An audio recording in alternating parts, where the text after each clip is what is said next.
Women aren't gonna like this, but the man that's okay with hanging out with other men that you have had sex with don't really respect you. And it has nothing to do with, oh, he's just secure and all of these other things. Men are possessive. Men name and claim that which they want and desire. If you have slept with the men in your friend group, he not gonna trust you. So yeah, where's this coming from? Okay, I'm glad y'all asked. We gonna make this like a little story time, maybe just a little bit, maybe 3 minute video. So I'm watching Melyssa Ford podcast, and she shared this on Joe Budden before. Now this may get fired because women are delusional. And she said that it was this guy whom she was very, very in love with. He was very in love with her. They had such an open, honest, raw relationship. Now, I had that type of relationship with my daughter's father. Like, we talked about everything. I know about women that he's hit that they think that I don't know about till this day, who another woman should know about that she don't, because, you know. But I typically have very, very, very honest relationships. Like, really, really honest. So I know how that is. Like, it's one of the best places to be in. Mel took it to the level of honesty and whoredom. That's absolutely wow. So this also goes for you women who will want to have a quote unquote threesome with 2 men. So you want gay sex. Any man that agrees to have sex with a woman in the presence of another man has a questionable sexuality. I don't care what nobody else says about it.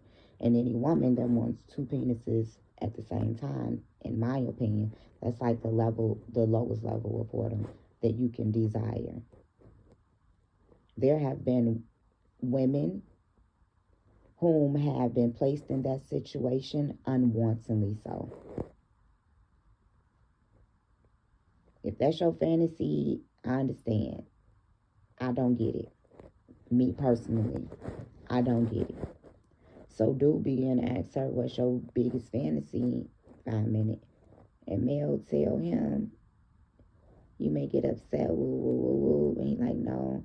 She was like, threesome. And he's like, oh, with another woman. No, with 2 guys. And he was like, really? Did you have anybody in mind? Y'all, she said his best friend. She said his best friend. And Melyssa, you really think somebody gonna take you serious?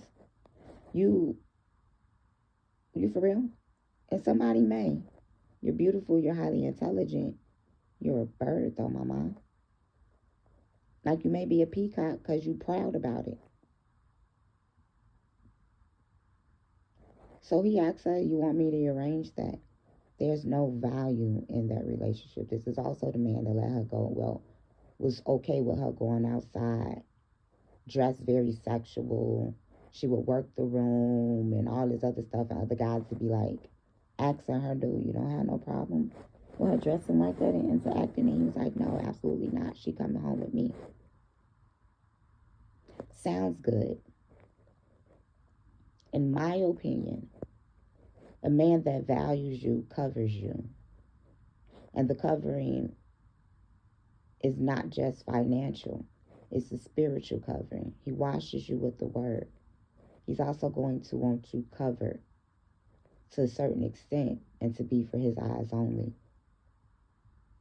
A woman that honors a man, y'all are weird to me. And I'm seeing this and noticing this a lot. And it's weird to me, and I'm guessing that is not for me to understand. But when black women end up in long-term relationships or not understanding why they are still single, when they don't have the desire to be single, it's due to things like this. Because it's a level of delusion that just because a man calls you his girlfriend or calls you his fiance or may live with you and do certain things does not mean that he finds value and honor in you. Because how can you value yourself saying that you want to sleep with two men at the same time? How can you value yourself by publicly talking about, even though her first relationship, she said the guy was so in love with her, this, and that other, but she didn't like the way he talked to her. That's verbal abuse.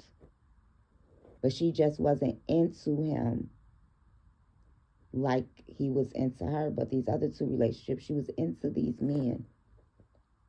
One of them she was addicted to, who was abusive to her. After about 6 months of being together, it started off as verbal abuse and then physical. She ended up leaving, had talked to her for that genuinely. And then she ended up with this guy who was okay with her running around as a whore, presenting herself as one. And I believe that there's a deep correlation between the two. Because Mel and two other black women just came to mind that after they exited relationships with abusive men, they end up being in relationships with men who took care of them financially, but also allowed them to walk around with this supposed freedom of being naked or having girls' trips and girls' night and discussing sexually liberating things. But neither of these three women ended up marrying these men, nor were they completely fulfilled with these men. We have to start admitting to ourselves why we are still single and work on why we are still single. If we have the desire to enter into a marriage, and even if you don't have the desire to enter into a marriage or a relationship or whatever, you should still figure out, why am I single? What do I need to change? How do I need to grow? Because being a fine old hoe is washed. But that's all I got.